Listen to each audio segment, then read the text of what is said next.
1 Chronicles, chapter 19. Sometime later, King Nahash of Ammon died, and his son Hanun became king. David said, Nahash was kind to me, so I will be kind to his son. He sent some officials to Ammon to tell Hanun how sorry he was that his father had died. But when David's officials arrived at Ammon, the Ammonite leaders said to Hanun, "Do you really believe King David is honoring your father by sending these men to comfort you? He probably sent them to spy on our country so he can come and destroy it." Hanun arrested David's officials and had their beards shaved off and their robes cut off just below the waist, and then he sent them away.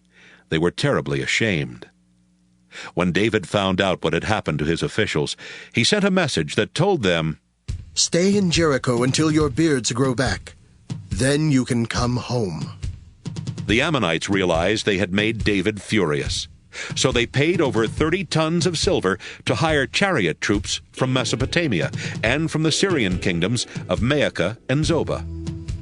32,000 troops, as well as the king of Maacah and his army, came and camped near Medeba. The Ammonite troops also left their towns and came to prepare for battle. David heard what was happening, and he sent out Joab with his army. The Ammonite troops marched to the entrance of the city and prepared for battle, while the Syrian troops took their positions in the open fields. Joab saw that the enemy troops were lined up on both sides of him. So he picked some of the best Israelite soldiers to fight the Syrians. Then he put his brother Abishai in command of the rest of the army, and told them to fight against the Ammonites. Joab told his brother, "If the Syrians are too much for me to handle, come and help me. And if the Ammonites are too strong for you, I'll come and help you. Be brave and fight hard to protect our people and the towns of our Lord God. I pray he will do whatever pleases him." Joab and his soldiers attacked the Syrians, and the Syrians ran from them. When the Ammonite troops saw that the Syrians had run away, they ran from Abishai's soldiers and went back into their own city. Joab then returned to Jerusalem. As soon as the Syrians realized they had been defeated, they sent for their troops that were stationed on the other side of the Euphrates River.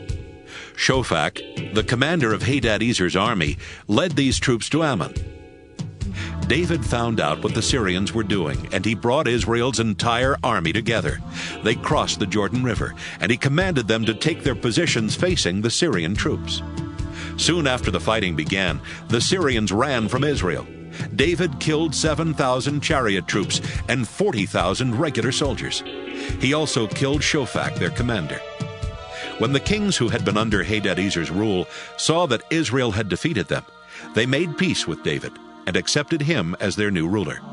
The Syrians never helped the Ammonites again.